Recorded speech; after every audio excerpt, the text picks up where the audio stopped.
Okay, this is July 29th, 2011. This was regarding Norway and what happened up there with that quote-unquote lone gunman who's allegedly responsible for the murders of, I don't know, anywhere from 68 to 97 people, plus blowing up a government building. He did all that. Lone gunman. Lone freakazoid.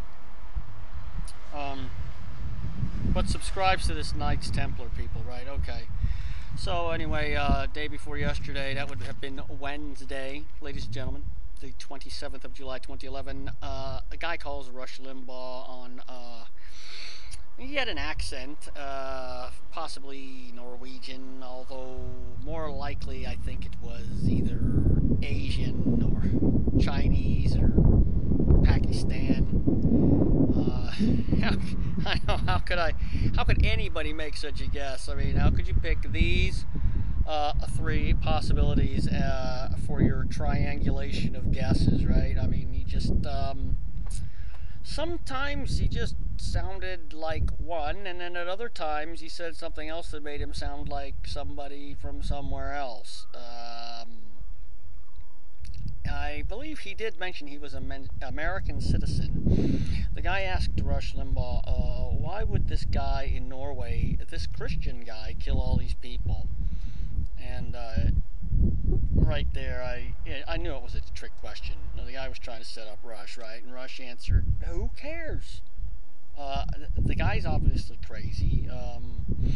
It's just like back, when the Al-Qaeda struck the World Trade Center with the two jets and the whole 9/11 deal. We were asking ourselves, why do they hate us so much? And Rush says, who cares? He said that then, and he said it this time, and he said that he has suspicions about why there's such reluctance to release this list of names of those that were killed at summer camp, a political summer camp. And he said that he has his suspicions, but he's been told not to say what his suspicions are. And he said that twice, Rush Limbaugh did. And from there, the caller said the guy was a Christian in his accent, which I could not pinpoint, but it was Muslim or Chinese or Norwegian, like I said.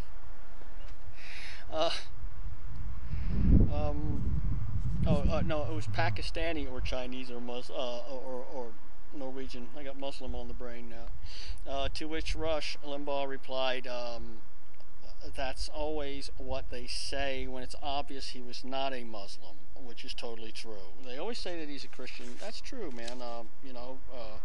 Even Tavis Smiley, I heard him say it on his show that, everybody who does robberies, you could say that was Christian terrorism in the USA, bank robbers and stuff. Oh yeah, like they're really Christians. They go to church every Sunday and they're members and they're saved and they read the Bible, and then they go out and rob a bank or a liquor store and murder somebody and do a drug heist or whatever, right? Okay, sure. They're Christians, good Christians. They run around preaching the gospel, teaching all nations. So he believes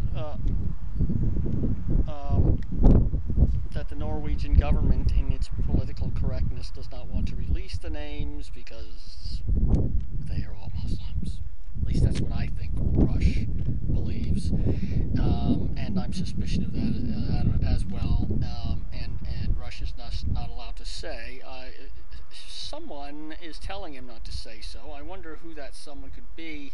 Is that his producers or his connections in the media, or is it somebody high up in the government like the Congress or the Pentagon or the cabinet, or still higher? Rush? Let's call up Rush Limbaugh's show. Rush. I am giving you an executive order not to state the reason why the Norwegian government is not releasing the names of the victims. I will order your advertisers to boycott your show and not sponsor and I will come on with a speech every day, right? Exactly during the commencement of your program. And in many states, stations, and networks, I will probably preempt you. And you will be shut down while I can't be shut up. So, you will lose your listeners because they are most certain to turn me off and probably will be on to doing something else by the time I get done speaking. Love, Bo. Alright. So, who knows, man, why Rush Limbaugh isn't saying. Most likely, the other media advised him not to say anything because they have been advised not to say anything. And they've been advised about having sensitivity for the government and people of Norway and their national security, who are probably scared to death of all the Muslims that they've allowed into the country. And are currently taken care of in their vast plethora of welfare programs. And, excuse me. While so they just, for the sake of national security, just everybody just clam up. But, do the math, man. While I watched a small part of the funeral and the memorial services and listened to the commentators on CNN, that was like last Sunday evening, the words were, the reportage, as O'Reilly likes to call it, was just like overblown in the melancholy, I don't know, man, like, oh man, they couldn't find the saddest enough words to use, and express it so colorfully, and always showing, some white kid crying, I thought that they were just sappy, and the mourners were, it's like it was an official government-sponsored, come here and mourn all day, and we'll give you $20 looking thing. Not to be too cynical, but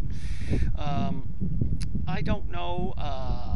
We can't know the names of the dead for some reason, and the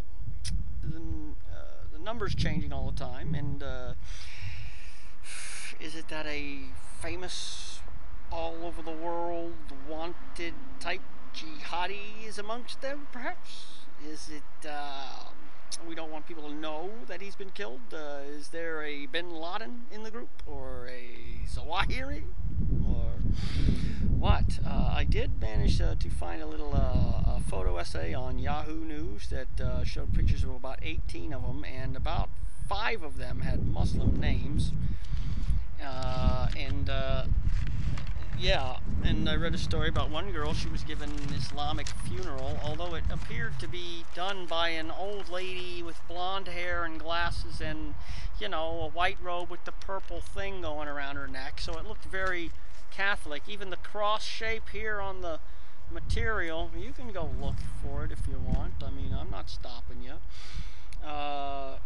Could it be that instead of being a crazy neo-Nazi, this right-wing extremist made some very shrewd observations and decided to go vigilante? I'm not calling it patriotic or heroic or anything, but since Norway, the overwhelming majority of population is white, and the Nazis are always connected with white supremacists, and this neo-Nazi must have killed a lot of non-white people, I would think. And if those non-white people that this neo-Nazi killed were black or Jewish or Chinese or Japanese, or if they were Hindus from India, or if they were Buddhists from Thailand or from Tibet, or if they were Jews, you can be sure that we would know who got killed, and there'd be no stopping that information from being released. Absolutely. So who does that leave to have been amongst the dead? For the last few years, we have been lied to by our own leaders and by the media that it will become impossible. We've been lied to by them so often it's going to be impossible for them to keep their story straight after a while. And when that tipping point arrives, there are several things are going to happen, and I don't know in what order they will be, but they're going to happen to keep us all under control, because we're not going to believe in them anymore, so we're not going to obey them anymore. I'm not proclaiming that or wishing it was true. I'm just saying that that is all that I can see the logical outcome of what is happening. It's building up, and it scares me. I don't like it, believe me. But we're all going to be caught in a tide, and it is time for you to pick a side.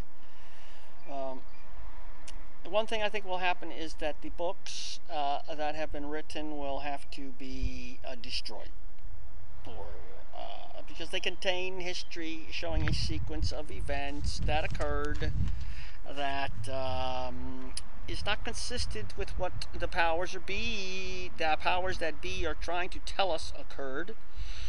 And they don't want people to know because it is inconsistent with their portrayal of events, which those in charge would rather the people didn't know. Like Michelle Obama, the First Lady. Allow me to kiss your feet, dear lady. We've got to change our history and traditions. So they're working on that. See, they're already working on that. They have it in mind also. People will also become fed up with the crap they are being spoon-fed in this manner day by day, and the way that it changes. This is 1984 style stuff, or just is very Orwellian. And the rest of what Orwell predicted in the book seems to be happening. It's a pretty prophetic little novel there. People will become fed up with all the crap they're being spoon-fed, and they'll desire to know the truth, and they will demonstrate in front of government buildings and media stations and newspaper publishers and everywhere the misinformation is coming from. And at this point, they're going to have to take out the broadcasting and the satellites. Antennas, terrestrial, extraterrestrial, it's going to be like browned out.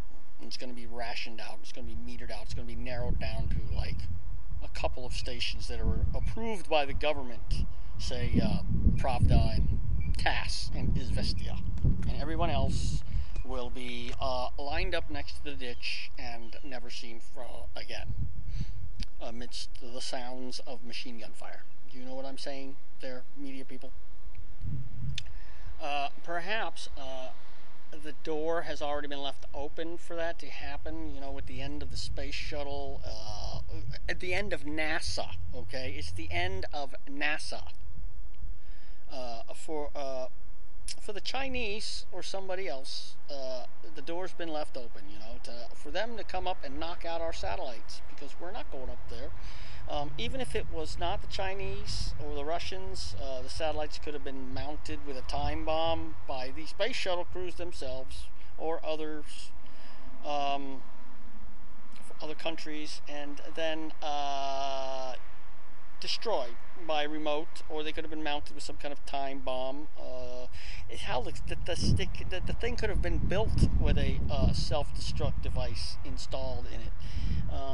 That could be remote controlled, or the thing could be remote controlled to maneuver its rockets to a position where it re-enters Earth's atmosphere and burns up.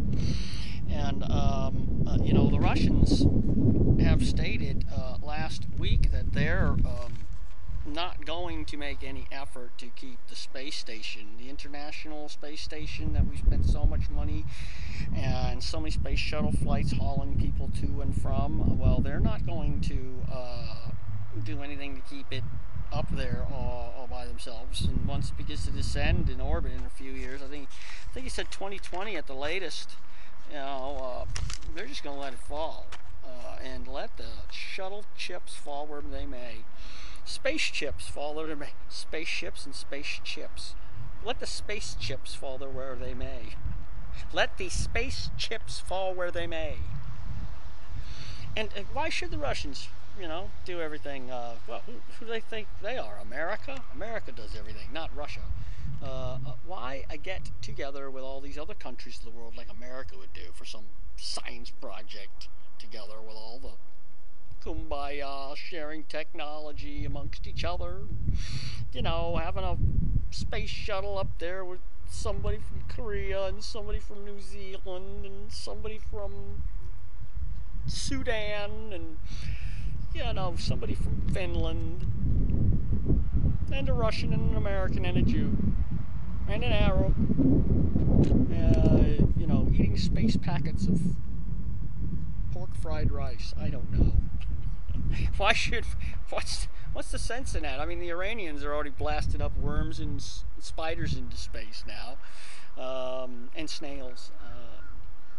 So, I mean, why not just hook up with them? That sounds pretty cool, man. Plus, they're going to have megaton warheads aimed at Israel. Yeah. Let's see. Why should we share all these knowledge with these people at this space station? Why should the Russians? What's the Russians' interest in doing that? None of us. To make sure, like the American philosophy, this progressive philosophy, to make sure that none of us have an edge up on the other one, and we're all financially dependent on each other, so we can't go to war. Okay, that'll be real good. That'll be real. I mean, of course, the Russians would like to do things themselves and have a secret advantage over everybody, just like back during the Cold War. Everybody's scared to death of them. And even if we don't have a technological advantage. I mean, even if we do all have the same technology, then we'll destroy each other some other way. Like sticks and stones or some kind of unconventional means. But back to the changing history by Michelle Obama's statement and the whole book burning scenario I outlined. A more clandestine and subtle approach to destroying a book outright would be to just buy them all from the stores, buy them out, or buy them all out from the publisher, or steal them and just make them disappear in some soggy, damp warehouse where they just disintegrate down to nothing. And let's see, if the group that wants to destroy a certain book does not desire or wish to contribute to the cause of the author of the book by buying it, let's say, buying every copy